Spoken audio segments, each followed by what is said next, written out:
Hello, welcome to Swathi channel. ముందుగా ఈ video చూసిన వాళ్ళు లైక్ చేయండి, షేర్ చేయండి, సబ్స్క్రైబ్ చేసుకోండి.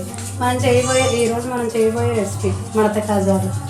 ముందుగా కొంచెం మైదాపిండి తీసుకొని అందులో తగినంత నూనె, కొంచెం సాల్ట్ వేసుకొని ఇలా ముద్దలా కలుపుకోవాలి. ఇలా ముద్దగా చేసిన దానికి కొంచెం ఆయిల్ అప్లై చేసి ఒక అరగంట పాటు పక్కన పెట్టుకోవాలి. ఇప్పుడు ఆ ముద్దను పక్కన ఉంచి స్టవ్ వెలిగించుకొని దానికి తగినంత నూనె పోసుకోవాలి. ఆ ముద్దను ఇలా చిన్న చిన్న ముద్దలు చేసుకొని చపాతీ పీట పైన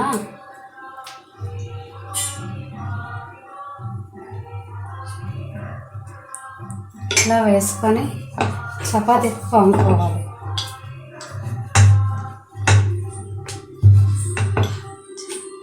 పొంగుకున్న దాన్ని ఇలా పెట్టి మడత కాజులా చేసుకోవాలి. మొత్తం అన్నీ ఇలా కంప్లీట్ చేసుకోవాలి. మడత కాజాలకు సరిపడా పంచదార కొంచెం తీసుకొని అందులో తగినన్ని వాటర్ పోసుకోవాలి. అలా పోసుకున్న తర్వాత జిగురు పాకం వచ్చేలా చూసుకోవాలి. అది పాకం వచ్చేలోపు మనం మడత కాజాలు ప్రిపేర్ చేసుకుందాం. నూనె కాగిన దాన్ని ఇలా ఒక్కొక్కటి వేసుకోవాలి.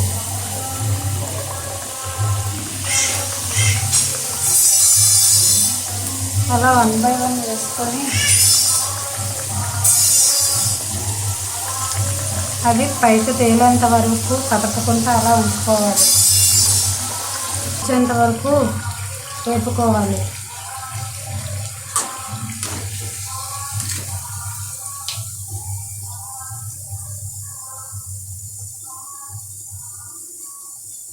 తర్వాత 1 by 1 ఇలా వేసుకోవాలి.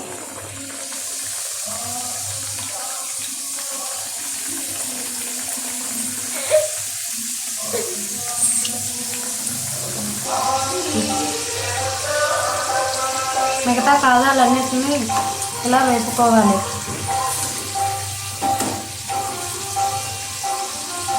విధంగా చేసుకున్న కాజాలన్నింటినీ ఈ పాకంలో ఒక్కటి వేసి ముంచి వేసి తీసివేయాలి.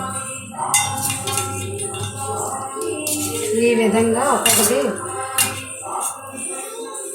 తీసుకోవాలి.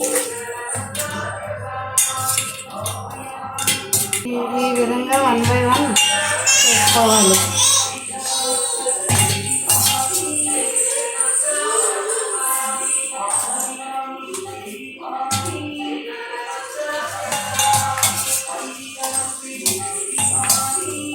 ఈ విధంగా మనం చేసిన అన్నింటినీ అందులో ముంచుకొని తీసి పక్కన పెట్టుకోవాలి. మనం చేసిన కాజాలన్నింటినీ ఒక ప్లేట్లో పెట్టుకోవాలి. మనం చేసిన మడత కాజాలన్నీ రెడీ అయిపోయాయి. ప్లీజ్ తప్పకుండా సబ్స్క్రైబ్ చేసుకోండి, మర్చిపోకండి. బాయ్.